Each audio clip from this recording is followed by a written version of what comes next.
चलिए साहब,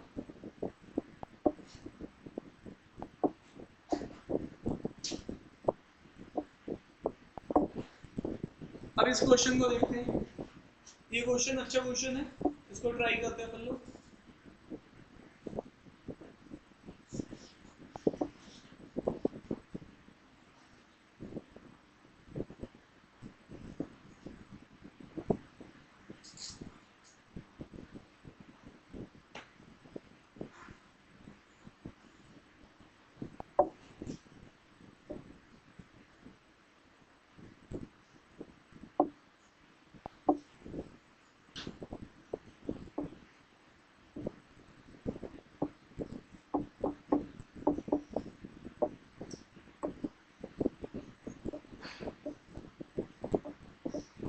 ये एंगल बाइसेक्टर है, ठीक है। अब यहाँ से इस क्वेश्चन को निकाल लेते हैं। तो यहाँ पे देखिएगा साहब, ये आपके पास थीटा है, ये भी थीटा है, ठीक है। जैसा कि आप लोग सब लोग जानते हो, यहाँ पे देखिएगा, आपको मैंने स्टार्टिंग में भी बताया था कि आपके पास ट्रायंगल के एरिया निकालने के लिए तरीके हैं, है ना। तो यहाँ पे तरीका क्या यूज किया था, देखो ध्यान से, यहाँ पे यूज किया था half A B sine theta. तो साहब यहाँ पर भी हमसे ये क्या कहला रहा है, एरिया निकलवा रहा है। एरिया के लिए हमारे पास यहाँ पे जो जुगाड़ है वो क्या है, एडी एंगल बाइसेक्टर है, बीएसी ट्रायंगल का, ठीक है। और बीसी जो है वो हमारे पास कितना है, 15 है साहब। ये यहाँ पर एसी कितना है, 18 है, और ए बी कितना है, 12 है। चलिए, अब आपसे जो पूछ रहा है वो रेशियो पूछ रहा है, ट्रायंगल एबीडी का और ट्रायंगल एसीडी का। तो यहाँ पर अगर आप देखेंगे तो ये भी हाफ, ये भी हाफ। अब आप देखो एबीडी ट्रायंगल देखिए ध्यान से, तो एबीडी जो ट्रायंगल है वो ये वाला ट्रायंगल है, ध्यान दीजिएगा। इस वाले ट्रायंगल को अगर आप देखेंगे तो ये 12 इंटू एडी है, और साइन में भी इसके बीच में जो है एंगल थीटा है। और यहाँ पे इसी तरीके से आप इस वाले एंगल को देखिए, इस वाले एरिया को, तो यहाँ पे एक साइड एडी है और एक साइड इसकी 18 है, और इनके बीच में जो एंगल चल रहा है वो भी कितना चल रहा है, साइन थीटा। तो यहाँ से साइन क्या हो रहा है, कैंसिल। इस एडी से एडी क्या हो रहा है, कैंसिल। इस हाफ से हाफ क्या हो रहा है, कैंसिल। और 12 से 3 टाइम्स 6, तो ये क्या जाएगा 2 और 3, है ना। 12 से 2 टाइम्स और 12 से सॉरी 6 से 3 टाइम और 6 से ऊपर वाला 2 टाइम, तो ये 2:3 बन जाएगा। क्लियर है, तो आपने उसी फॉर्मूले को यूज किया, ठीक है। यहाँ तक आई होगी बात समझ में आ रही है। इसको मैंने एक पहले मेथड से ट्राई किया, इसके लिए हमारे पास एक एंगल बाइसेक्टर थ्योरम भी है। अब आपको एक बात याद रखनी है आगे से, एंगल बाइसेक्टर थ्योरम है क्या। जो एंगल बाइसेक्टर थ्योरम है वो हमसे ये कहती है कि अगर यहाँ पर कोई एंगल ए है, ये बी है, ये सी है, अगर तुम इसको बाइसेक्ट कर दो, मतलब ये एंगल और ये एंगल अगर ये बाइसेक्ट हो रहा है, तो अगर ये पॉइंट डी है, तो ये एंगल बाइसेक्टर थ्योरम ये कहती है कि ए से देखो कौन निकल रहा है, ए से एक साइड आ रही है ए बी, और एक साइड निकल रही है ए से सी की तरफ, और जहां बाइसेक्ट कर रही है उस पॉइंट पे ध्यान दो, जो ये वाली साइड जा रही है साइड पे, जो यहाँ तक की लेंथ है उसको लिख दो तो BD, और उसके बाद जो ये वाली लेंथ है इसको लिख दो, तो ये एंगल बाइसेक्टर थ्योरम कहती है, ठीक है। तो इसको ध्यान रखिएगा। सर एक बार और लगा के देखते हैं एंगल बाइसेक्टर। यहाँ देखिए, अगर मैं एंगल बाइसेक्टर इसके ऊपर लगाता हूँ कि ये वाला एंगल इस वाले एंगल के बराबर है, तो ये पॉइंट हो जाएगा B, ठीक है। तो अब यहाँ से देखो, मैं B से स्टार्ट कर रहा हूँ, B से किसके पास गया, A के पास, B से किसके पास गया, C के पास, ठीक है।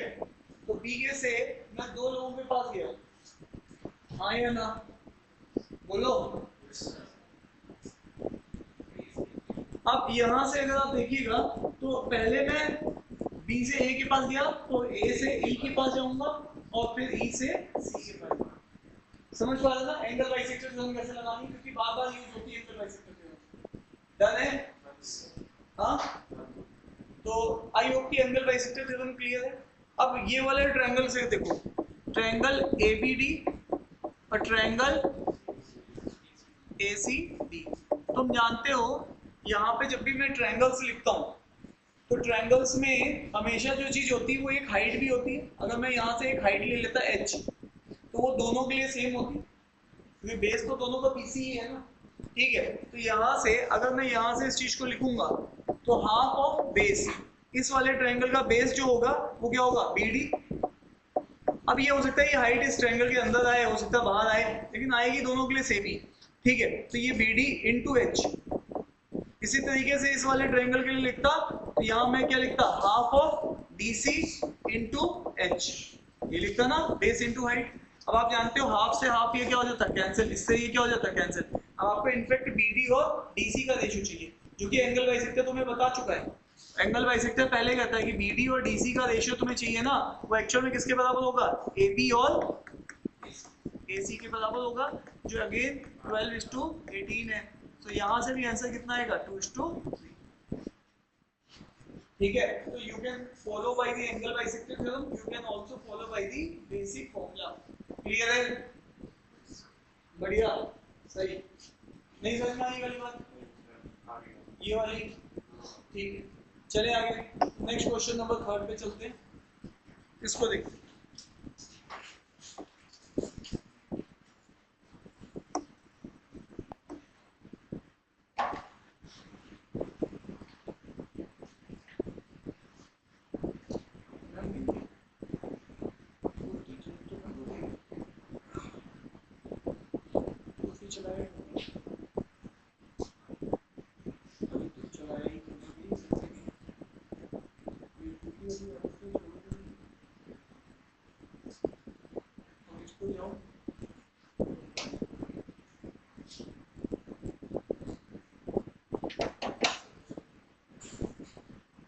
Done?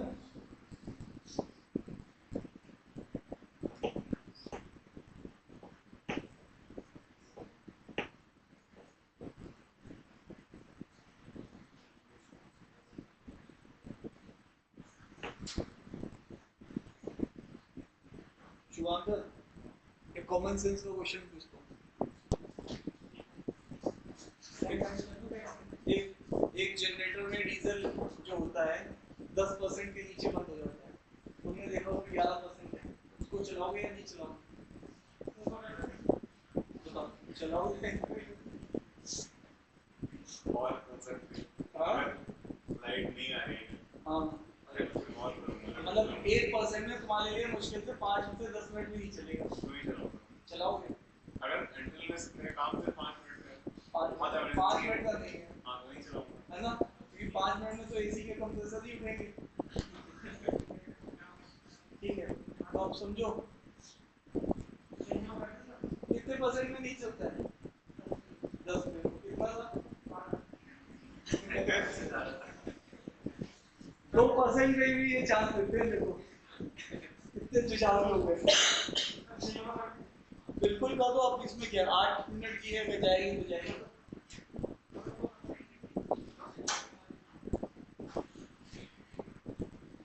आ गई है,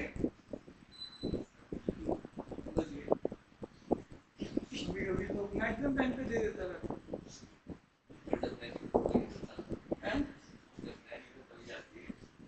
हाँ, ये तभी जाएगी, तुम संभाल के रखते हो उसको।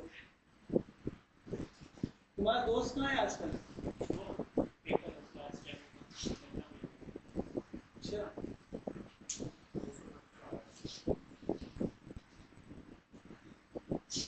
चले आगे, हो गया क्वेश्चन, कितना आंसर है?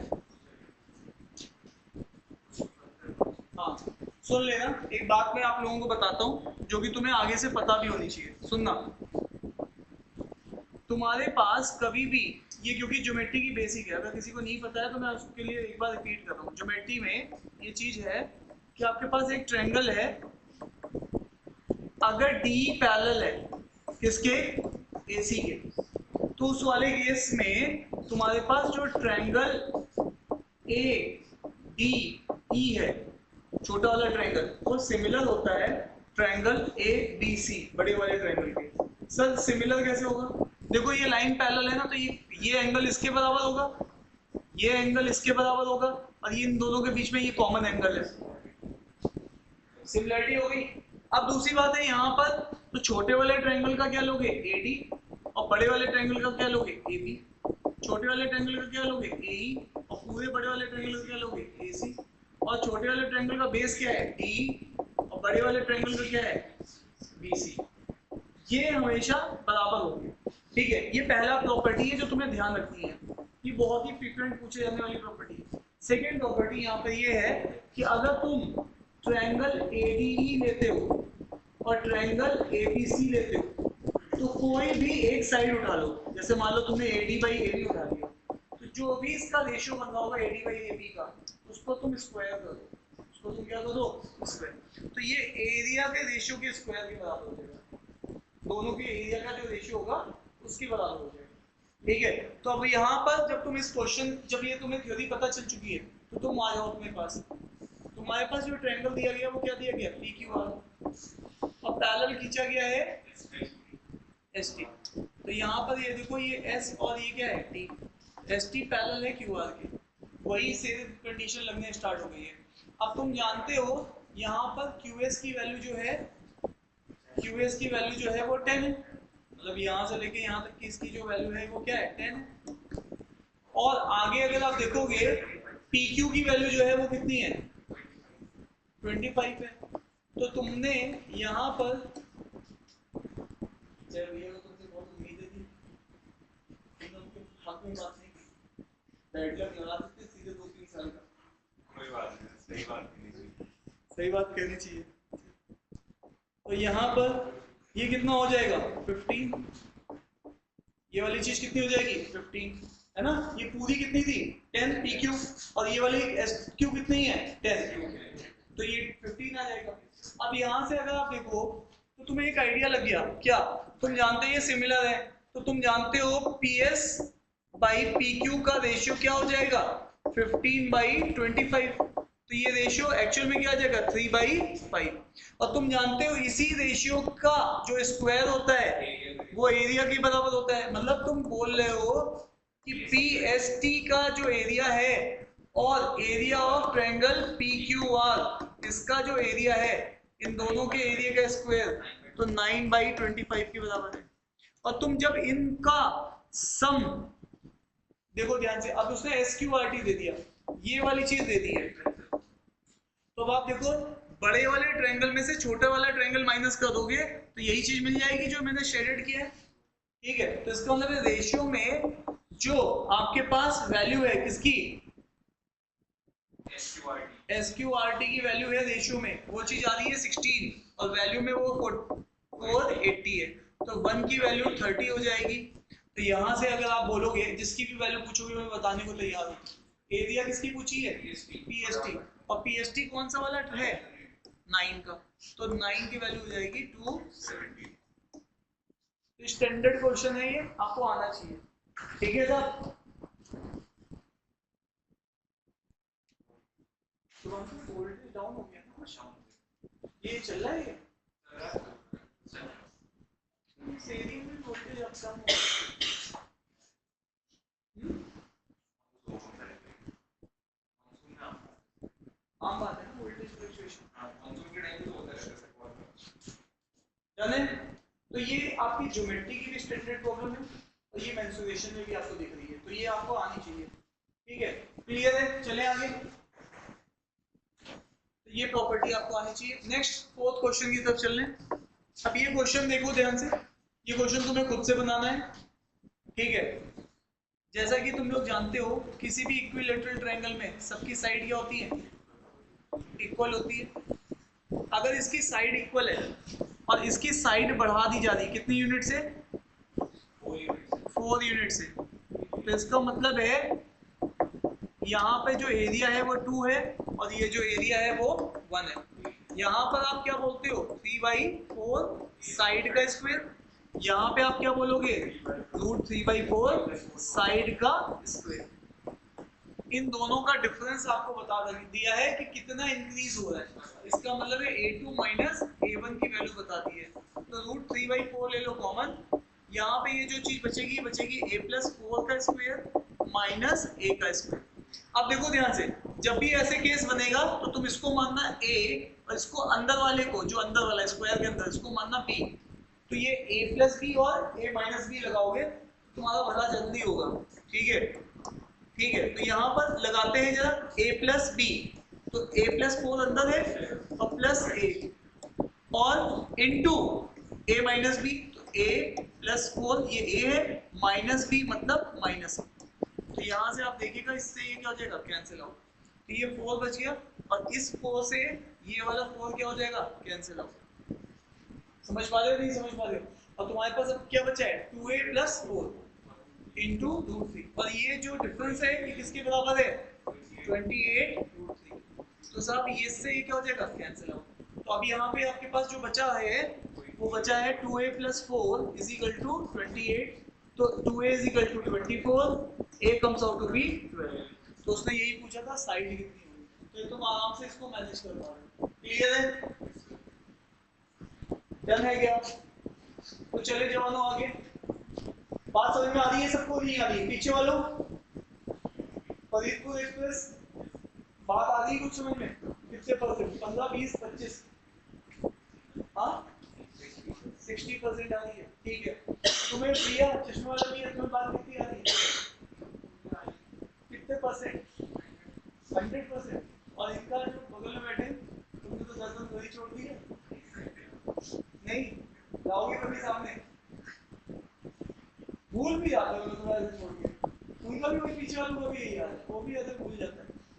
वो तो पड़ोसी पे ही देख देता है और पड़ोसी भी उसे ऐसे लग रखे कि जो कुछ कहते नहीं कहते ना ठीक।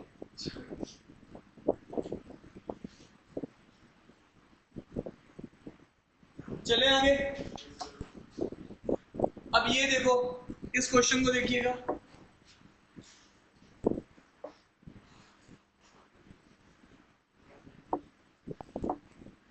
An equilateral triangle inscribed in a circle. ये देखो एक अच्छी प्रॉब्लम है और ये कैट में पूछी हुई प्रॉब्लम का एक स्टैंडर्ड केस है।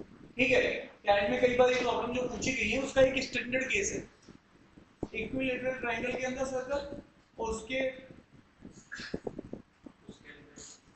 इक्विलेटरल ट्रायंगल अंदर सर्कल बाहर और उसके बाहर इक्विलेटरल, कुछ ऐसी कंडीशन बना रहा है। तो ये एक अच्छी प्रॉब्लम है। ठीक है, और इसको तुम्हें एनालाइज करना है और आगे कैट की 3-4 प्रॉब्लम तुम्हारे लिए ये आसान कर देगी, ये सिंगल प्रॉब्लम।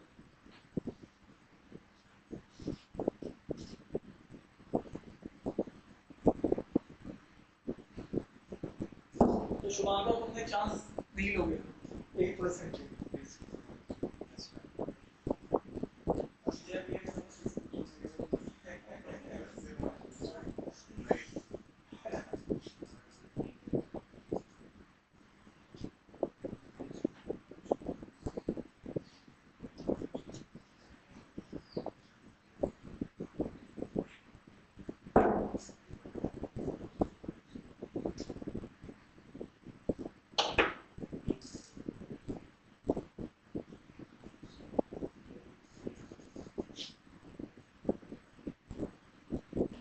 चलो मैं इस प्रॉब्लम को सॉल्व करवा देता हूँ, आप लोगों को देख लेना। एन इक्विलेटरल ट्रायंगल इंस्क्राइब्ड है किसके अंदर, सर्कल के अंदर। तो ये एक सर्कल बनाया और इसके अंदर इंस्क्राइब कर दिया किसको, इक्विलेटरल ट्रायंगल। ठीक है, जब मैंने इसको इंस्क्राइब किया, अब तुम खुद सोचना, हेलो, तुमने थोड़ी देर पहले 2 चीजें सीखी। वो क्या सीखी मैं तुम्हें बता देता हूँ। तुमने सीखा था आर और स्मॉल आर, इसको बोलते हैं सर्कम रेडियाई, इसको बोलते हैं इन रेडियाई। इन रेडियाई बेसिकली हाफ होता है। ठीक है, और ये केस बनता है इक्विलेटरल ट्रायंगल डिस्कस की। ठीक है, तो इक्विलेटरल ट्रायंगल की अगर साइड ए है तो यहाँ पर आता है √3, और अगर ये ए है साइड तो ये आता है उसका आधा। तो आधे के लिए हमने 2 से डिवाइड कर दिया। तो ये 2 फॉर्मूले तुम्हें पहले तो याद होने चाहिए जो मैंने अभी तुम्हें डेवलप करवाए थे। ठीक है, अब वापस आओ, यहाँ पे तुम देखो, तुम्हें एक बात समझ में आएगी। क्या बात समझ में आएगी साहब? तुम्हें एक बात ये समझ में आएगी कि यहाँ पर एक जो सेंटर होगा तुम्हारा और तुम इसके जब वर्टेक्स से इसको कनेक्ट करोगे तो ये तुम्हारा कैपिटल आर बनेगा या स्मॉल आर बनेगा? ये बनेगा कैपिटल आर, क्योंकि ये वर्टेक्स को टच कर रहा है। किसको टच कर रहा है? वर्टेक्स को। और जब ये वर्टेक्स को टच कर रहा है उस समय ये कैपिटल आर कहलाता है। जब ये साइड को टच करता है तो ये स्मॉल आर कहलाता है। तो ये वर्टेक्स को टच कर रहा है और साथ में ही ये रेडियस भी है। रेडियस याद हो, ये सर्कल का क्या है? रेडियस भी है। तो इस रेडियस की वैल्यू उसने कितनी दी है? 12। और एक्चुअल में 12 भी पता है तुम्हें और वो सर्कम रेडियाई भी बन रहा है इस केस में। ये बात समझ में आ रही है नहीं आ रही? पहले तो ये बोलो, बढ़िया सोते हुए इंसान, ये बात समझ पा रहे हो? मैं फिर से बताऊं उसको, ठीक है? तो तुमने जब ये चीज समझ ली है तो तुम यहाँ से इस ट्रायंगल की साइड की वैल्यू लेके आओगे, स्मॉल ए की। तो अब यहाँ पे आ जाओ, कैपिटल आर किसके बराबर था? a/√3 के। तुम्हारे पास आर की वैल्यू कितनी है? 12 है। क्यों? क्योंकि सर्कम रेडियस आजकल रेडियस भी है इसका इक्विलेटरल केस में, ठीक है? तो यहाँ पर ये वैल्यू हमारे पास हो जाएगी a/√3। तो यहाँ से आपके पास a की वैल्यू हो जाएगी 12√। तो तुम अब यहाँ से तुम्हारे पास साइड आ गई इक्विलेटरल की, तो तुम एरिया तो तुम्हारे बच्चों का काम है, एरिया का फॉर्मूला तुम जानते हो, साइड जब पता है। तो अब तुम इसका दूसरा केस देखने जा रहे हो। अब दूसरा केस क्या है? ध्यान से सुनना, मैं यहाँ पर अभी भी अपना सर्कल चेंज नहीं कर रहा हूँ, मेरा सर्कल वही है आज भी जो पहले था, ठीक है? बस परिस्थितियां ये बदल रही है कि इस बार जो इक्विलेटरल ट्रायंगल है वो इसको क्या कर रहा है? इंस्क्राइब कर रहा है, ठीक है? ठीक है? जिन माँ बाप ने तुम्हें कभी पाला आज तुम उनको पाल लो, ठीक है? ये शब्द सही हो, ठीक है? क्यों गौतम जी? गौतम जी, ठीक है? तो अब यहाँ पे ये बात समझिएगा। तो अब कहने का मतलब क्या है? ये देखो, सर्कल जो था वो सर्कल अभी भी चेंज नहीं हो रहा है, सर्कल वही है। अब क्या है? इसके सेंटर वाले पॉइंट से ये इसको किसको टच कर रहा है? इसको। तो ये क्या कहलाएगा? आर। ये क्या कहलाएगा? आर, क्योंकि ये साइड को टच कर रहा है। और ये आर आजकल किस क्या है? 12 है, क्योंकि ये भी 12 ही है, ठीक है? अब वापस से, अब ये नई वाली साइड है जिसको मैं A1 बोल रहा हूँ।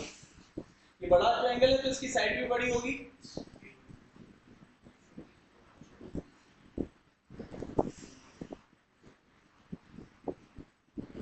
देखो तुमने ऐसे देखा, भगवान मैंने किस घड़ी में सोचा था कि कैट की तैयारी करूं, और सोचे हुए तुमने नीचे देखा, मेरे को देखा। तो तुम हमारे जैसे बच्चों के लिए मैं अब एक निदान लेके आ रहा हूँ अगले वीक से, जब राखी के बाद वाले वीक में मिलोगे तो तुम्हारे जैसे बच्चों के सारे बैचेस मेंबर्स, और तुम्हें पहले पढ़ाएंगे डेली 1 घंटे, क्या होगा तुम्हारी क्लास चलेगी 2 घंटे, फिर तुम्हें क्या देंगे? उसी 2 घंटे के बाद एक टेस्ट देंगे, 1 घंटे टेस्ट दोगे, और फिर 1 घंटे टेस्ट के बाद में तुम क्या करने वाले हो? इसको एक शीट दूंगा 2 घंटे की, जो तुम सॉल्व करके बैठोगे। बात समझ में आ रही है? और ये सीक्वेंस भी चेंज हो सकता है किसी दिन टेस्ट पहले हो सकता है, उसके बाद शीट हो सकती है, और फिर क्लास हो सकती है, ये हो सकता है। तो ये 5 घंटे की क्लास होगी, 2 घंटे की शीट, 2 घंटे पढ़ाई, 1 घंटे टेस्ट, ठीक है? अब ये डेली चलेगा तुम्हारे हफ्ते में 6 दिन, ठीक है? तो समझ पा रहे हो? और एक दिन तुम्हें ऐसे फ्री रखेंगे ताकि जितना भी तुमने हफ्ते में पढ़ा है उसको क्या करो, तो तुम्हारा एटलीस्ट हमें इतना तो करना है कि तुम्हारा कम से कम कट ऑफ क्लियर हो जाए सारी सेक्शनल का। समझ पा रहे हो? ठीक है, मास्टर बोल रहा है, बोलने दो। तो यहाँ पे देख लो, यहाँ पर ये जो 12 है, अब ये जो 12 है ये आर इसकी वैल्यू है। अच्छा, अब यहाँ से अगर तुम देखोगे, तुमने थोड़ी देर पहले ये भी लिखा था, ये जो आर है ये किसके बराबर है? a/2√√3, क्योंकि आधा था सर्कम रेडियस का। और ये a1 है, ये क्या है? a1, जो इसकी साइड है a1 है। तो तुम्हें a1 की वैल्यू चाहिए, और ये वैल्यू भी तुम्हारी क्या है? 12 है। तो ये कितनी हो जाएगी? 24, ठीक है? तो ये वाली बात अब मुझे क्लियर हो गई है। तो अब यहाँ से आप इस साइड से एरिया निकालोगे इक्विलेटरल का, और इस साइड से एरिया निकालोगे, और दोनों का डिफरेंस कर दोगे। तो that is all about this question. ये क्वेश्चन एक अच्छा क्वेश्चन है, ठीक है, जो हम लोगों को अब आना चाहिए आगे से, ठीक है? तो अब यहाँ पे जब हम कैट PYQ करेंगे तो वहाँ पे ये कॉन्सेप्ट को मैं कई क्वेश्चन में 3 से 4 क्वेश्चन में इसको यूज करने वाले हैं हम लोग, ठीक है? तो यहाँ पर अब आ जाइए, क्या लिखेंगे? एरिया क्या होता है इक्विलेटरल का?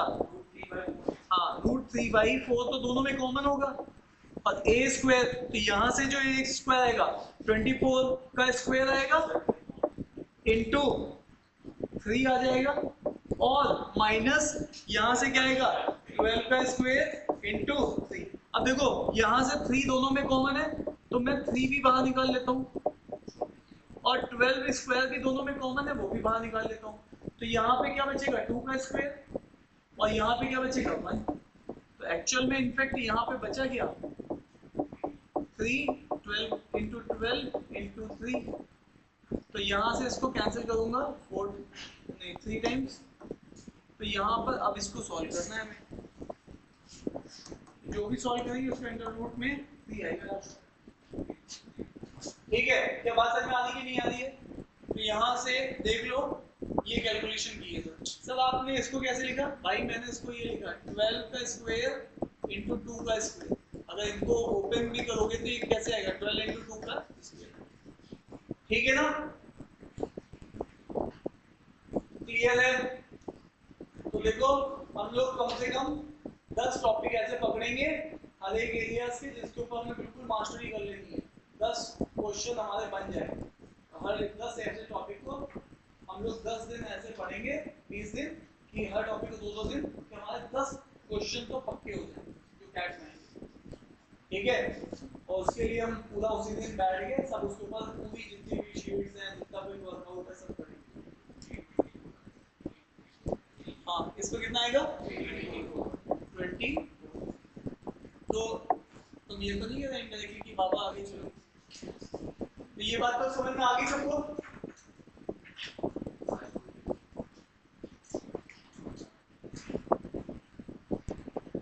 चले आगे? ठीक है, ये वाला क्वेश्चन तुम लोग बना ही लोगे।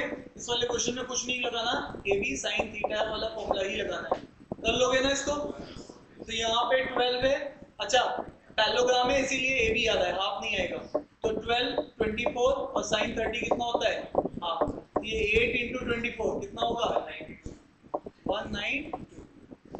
चलिए नेक्स्ट क्वेश्चन, अगर यहाँ पर देखो इस क्वेश्चन में देखो फटाफट, ये क्वेश्चन को तुम्हें अच्छे से ट्राई करना है। तो तुम ट्राई करोगे तो बनेगी क्वेश्चन, तुम बैठे रहोगे हाथ पे हाथ रख के तो बात नहीं बनेगी।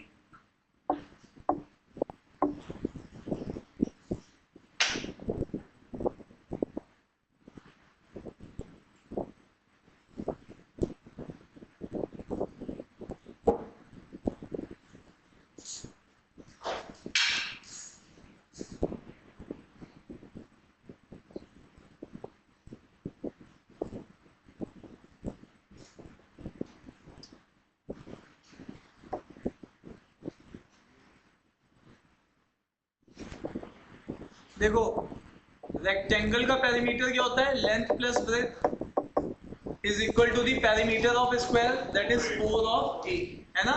तो ये भी वाली बात बोली हुई है। तो एक्चुअल में ये हो जाएगा length plus breadth is equal to 2a।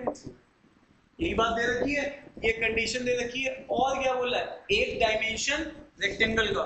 तो रेक्टेंगल के 2 डायमेंशन हो सकते हैं, लेंथ को ले लेता हूं और साथ में किसकी बात कर रहा है, एंड साइड स्क्वायर की। साइड स्क्वायर का क्या है a, तो इन दोनों का रेशियो कितना बोल दिया 5:6। ये केस 1 ले रहा हूं क्योंकि उसने फिक्स नहीं बोला कि लेंथ या ब्रेथ, तो मुझे दोनों केसेस लेके आगे बढ़ना पड़ेगा और एक केस डिस्कार्ड होगा ऑब्वियस है। तो यहाँ पे देखो आप जानते हो ये लेंथ है और ये ब्रेथ है और ये क्या है 2a। a की वैल्यू मैं यहाँ पर क्या रख रहा हूँ 6, तो ये कितना आ जाएगा 12। लेंथ की वैल्यू कितनी रखूंगा 5। बट आप जानते हो breadth always less than the length in the case of rectangle. तो ये वैल्यू हमेशा 5 से क्या होने वाली है कम। तो ये वैल्यू कभी भी क्या 12 के बराबर पहुंच पाएगी नहीं। तो ये केस हो गया डिस्कार्ड। इसका मतलब है वो जो तुमने लिया है वो ब्रेथ होना चाहिए। तो breadth by side of square is 5:6। तो फिर से length plus breadth is equal to twice of a. A की वैल्यू है 6, comes out to be 12। Breadth है हमारे पास 5, तो लेंथ कितनी होनी चाहिए 7। ये वाली बात हमारे लिए जस्टिफाइड है क्योंकि लेंथ ऑलवेज ग्रेटर देन दी ब्रेथ होती है। क्लियर है? तो यहाँ पर आपने केस 2 को एग्री किया। क्लियर है? अब आगे चल सकते हैं। तो यहाँ पर नेक्स्ट अब क्या पूछ रहा है, find the ratio of areas of areas length into breadth कितना होगा 7 into 5। ऑब्वियसली यहाँ पे के भी आएगा, वो कैंसिल आउट हो जाएगा। तो ये आएगा 35 और वो कितना है 6, तो ये कितना होगा 36। ये बात सब लोग संभाल पा रहे हो? अरे भाई एरिया स्क्वायर का कितना होता है, साइड का स्क्वायर। साइड कितनी है रेशियो में 6, तो 6 का स्क्वायर क्या हो जाएगा 6। कुछ कह रहे हैं, कुछ लोग कह रहे हैं 6 के लगा दोगे तो ऊपर के स्क्वायर नीचे के स्क्वायर कैंसिल आउट हो जाएंगे, कोई फायदा नहीं है। ठीक है, अब आ जाइए 8th क्वेश्चन। ये ट्रेपेजियम का क्वेश्चन है और ये बेसिक आपकी जो क्लैरिटी है ट्रेपेजियम पे, इस क्वेश्चन की डिफिकल्टी लेवल और बढ़ाएंगे जब हम एक्सरसाइज करेंगे। बट ये क्वेश्चन यहाँ पे तुम्हें ट्रेपेजियम का बनाना है और ये स्टैंडर्ड केस है ट्रेपेजियम का।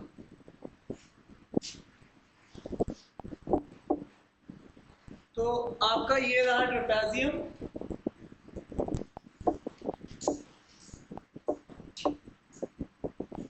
ट्रेपेजियम की जब वो बात कर रहा है तो यहाँ पर बेसिकली ये ए है, ये बी है, ये सी है और ये डी है। तो ये कह रहा है A B is parallel to the C D, तो ये लाइन इसके पैरेलल है। ओके जी, ए बी की वैल्यू है 12, ठीक है भैया। बी सी जो है वो हमारे पास है 26, ठीक है। सी डी जो है वो साहब हमारे पास है 40, ठीक है। और जो हमारे पास डी ए है उसकी वैल्यू है हमारे पास 30, ठीक है। हमें हाइट मिसिंग है और एरिया में मुझे हाइट चाहिए होती है, ठीक है। तो मुझे इनफैक्ट हाइट के लिए कंस्ट्रक्शन यहाँ पे बनाना पड़ेगा। मैंने यहाँ पे हाइट के लिए परपेंडिकुलर ड्रॉ कर दिया और यहाँ पे भी परपेंडिकुलर ड्रॉ कर दिया। जैसे भी मैं किसी में भी दो पैरेलल लाइन के बीच में परपेंडिकुलर ड्रॉ करता हूँ तो वो एक रेक्टेंगल का केस बनता है और रेक्टेंगल में अपोजिट साइड इक्वल होती है। अगर ये 12 है तो ये भी 12 होनी चाहिए, ठीक है ना साहब। तो ये वाली बात भी मुझे समझ में आ गई। तो मैंने इस वाली साइड को x ले लेना है। अगर ये साइड x है तो ये बची हुई साइड किसके बराबर हो जाएगी, 40 में से 12 जाएगा, 28 बचेगा, फिर उसके बाद x, तो ये कितनी हो जाएगी, यही बनेगी ना। अरे यस या नो। अब जैसा कि तुम लोग सब लोग जानते हो क्या कि तुम यहाँ पे पाइथागोरस थ्योरम को यूज कर सकते हो, क्योंकि ये भी हाइट है, ये भी हाइट है। तो यहाँ पे पाइथागोरस यूज करोगे तो 330 का क्या हो जाएगा 900, और ये कितना हो जाएगा h स्क्वायर, ये कितना हो जाएगा 28 माइनस x का होल स्क्वायर। साहब उधर इसको हम लोग लिखेंगे तो 26 का कितना होता है 576, कितना होता है जल्दी बोलो 26 का, हाँ 26 का 676, ठीक है 676, ठीक है। ये मैंने स्क्वायर्स के ऊपर क्यों लगा दिया, ये हटेगा ना। तो यहाँ पर होता है 676, ठीक है। तो अब यहाँ से अगर आप देखेंगे तो ये कितना हो जाएगा h का स्क्वायर और इधर क्या होगा x का स्क्वायर। साहब अब आप आगे देखिए, इसमें से इसको सेपरेट कर दीजिए तो ये निपट जाएगा, x के टर्म्स में आंसर आ जाएगा। फिर से ये क्या बचेगा 28 माइनस x का स्क्वायर और ये क्या बचेगा x का स्क्वायर। मैं आपको फिर से बोलता हूँ, इस पूरी चीज को तुम a मानोगे और इस अंदर वाली चीज को क्या मानोगे b। एक बार लगाओगे a प्लस बी और एक बार क्या लगाओगे a माइनस बी। क्या ये बात समझ में आ रही है सबको, ठीक है भाई लोगों। इसको सॉल्व करने के लिए कितना आएगा डिफरेंस, हाँ 224। अब यहाँ पर इसको एक बार यूज करते हैं तो यहाँ पर ये 28 माइनस एक्स प्लस एक्स, ए प्लस बी यूज किया तुमने, और एक बार यूज करोगे 28 माइनस एक्स ए माइनस बी। एक बार तुमने क्या यूज किया ए प्लस बी और साथ में क्या यूज किया ए माइनस बी, ऐसे यूज कर दो। चलिए साहब यहाँ तक हो गया। ये जो वैल्यू है ये किसके बराबर है 224 की। अब यहाँ से तुम जान रहे हो कि ये वाला इसको ले जाएगा, 28 से इसको डिवाइड करोगे तो 28 माइनस 2x, 28 से डिवाइड करोगे कितने टाइम जाएगा, 28 से डिवाइड करोगे तो ये 8 टाइम जाएगा। और इसमें से 2x, इसमें से माइनस करोगे कितना आएगा 20, x comes out to be how much 10। Clear, x की वैल्यू कितनी आ गई है 10 आ गई है। अब आपको एरिया पूछ रहा है। अब देखो तुम किसी भी एक इक्वेशन को यूज करो, इसकी हाइट निकाल लो। तो यहाँ पर मैं इस वाले इक्वेशन को यूज कर लूंगा तो ये अब आपके पास h स्क्वायर की वैल्यू कितनी हो जाएगी 576, और 576 किसका होता है 24 का, है ना। तो यहाँ पर मैंने 24 का बोला 576 और इसका कितना था 676, ठीक है। हाँ जो इक्वल चलते हैं ना 25 से इधर, ठीक है। तो वो एक एक से पढ़ेंगे, ठीक है। तो यहाँ से ये कितना हो जाएगा 24।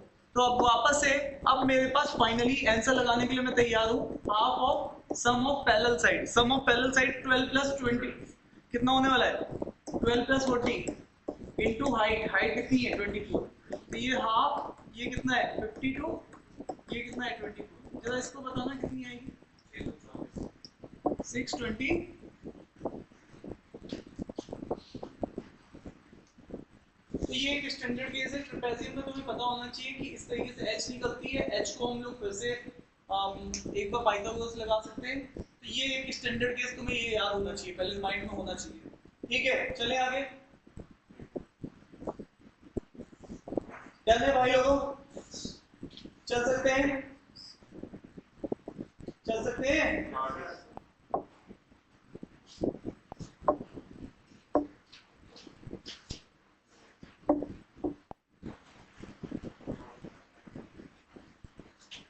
अब ये देखो, ये क्वेश्चन तुम बना लोगे, यहां से तुम पहले एस ले आओगे, a plus B plus C plus D से डिवाइडेड बाई 2 से, उसके बाद तुम एरिया का फॉर्मूला लगा दोगे, कौन सा वाला formula, s minus a, s minus b, s minus c, s minus d. Triangle में ये कहानी एस से स्टार्ट होती है और साइक्लिक क्वाड्रिलेटरल में एस माइनस ए से। क्लियर है, लगा दोगे आंसर आ जाएगा। डन है, नेक्स्ट क्वेश्चन।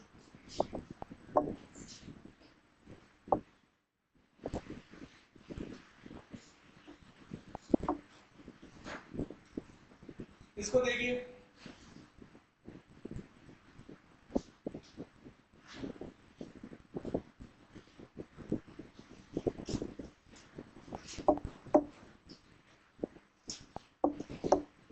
एक रेक्टेंगुलर पार्क है हमारे पास, डायमेंशन हमने बता के रखी है 40 और 30 की,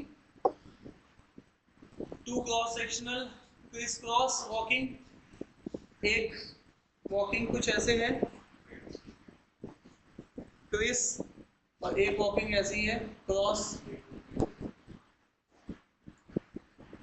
entire the length of the rectangle along the breadth of the rectangle if the width of the each path is 6 metre. तो देखो ऐसे वाले केसेस में ना तुम्हें पता है क्या करना चाहिए, ऐसे वाले केसेस में कभी भी जब भी तुम क्वेश्चन सॉल्व करो, इस वाली स्ट्रिप को इसके कोने में भेज दो, इस वाली स्ट्रिप को इसके कोने में भेज दो, क्वेश्चन बहुत इजी बन जाएगा। ठीक है, क्योंकि उससे कोई फर्क पड़ता नहीं है। ये यहाँ पे भी तुम्हारे पास कॉमन एरिया है, तो अभी यहाँ से तुम इसको क्वेश्चन को भी एनालाइज कर सकते हो, दोनों फिगर इक्वल ही हैं। समझ पा रहे हैं? तो चाहे आप ऐसे एनालिसिस करो चाहे ऐसे एनालिसिस करो, दोनों से वही आंसर आएगा। तो ये सब तो कहानी बताई उसने। आगे कह रहा है if the wide of each path is 6 metre, 6 metre है, तो आप यहाँ पे देख लो, पहले वो था 40, 6 ये है, ये 6 है, तो ये बचा हुआ कितना होगा 34 होगा। इसी तरीके से इधर वाला टोटल कितना था पहले, है ना, पहले वाला कितना था 30 था, तो ये 6 है, तो ये कितना हो जाएगा, थोड़ा सा मैंने कम करके बना दिया, लेकिन संभाल पा रहे हो तुम लोग? ठीक है,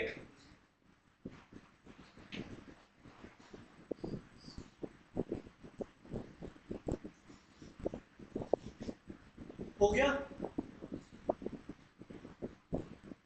तो एरिया जो कवर्ड नहीं है वो कौन सा है, 24 इंटू,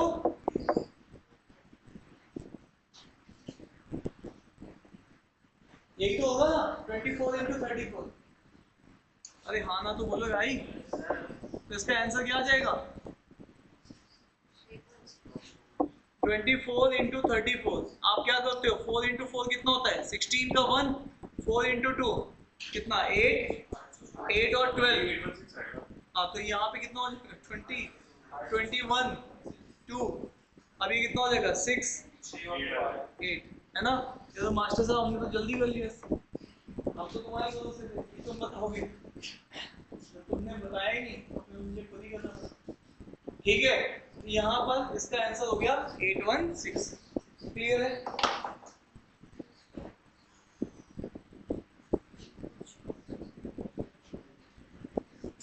चले भाई लोगों आगे, तुम्हें कुछ समझ में आ रहा है कि नहीं आ रहा है? कितने परसेंट आ रहे हैं? 80%, 20% आ गया, मैडम ने ले लिया, इससे बोला कम करके बता।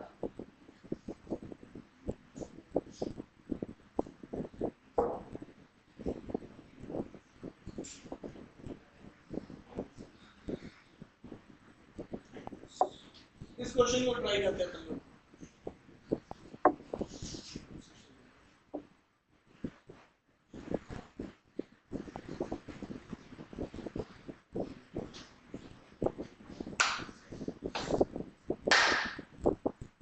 चलो भाई, आर्या जी ऐसे थक के कैसे बैठेगी?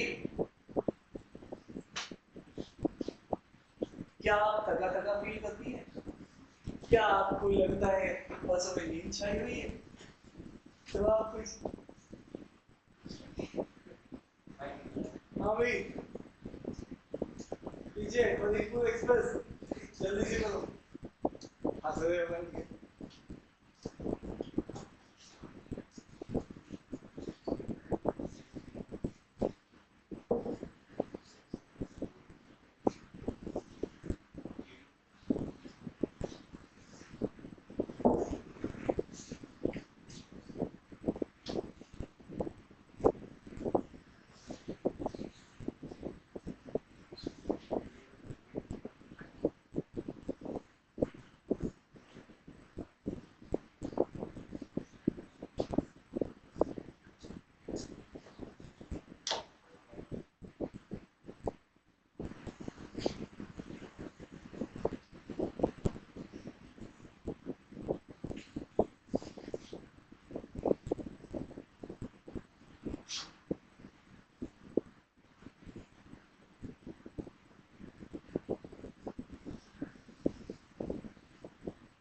हो गया।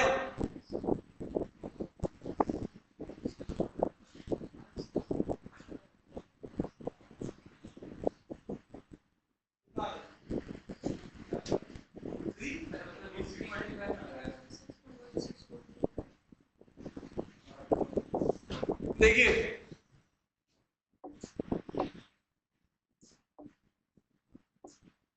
ये हेक्सागन है,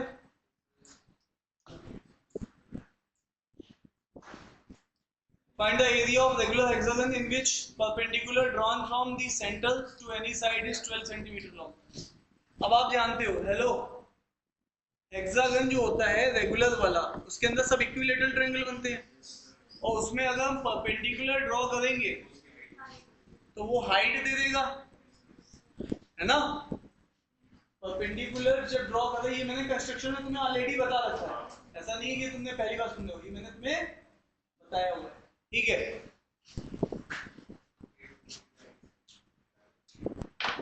अरे डन है कि नहीं है?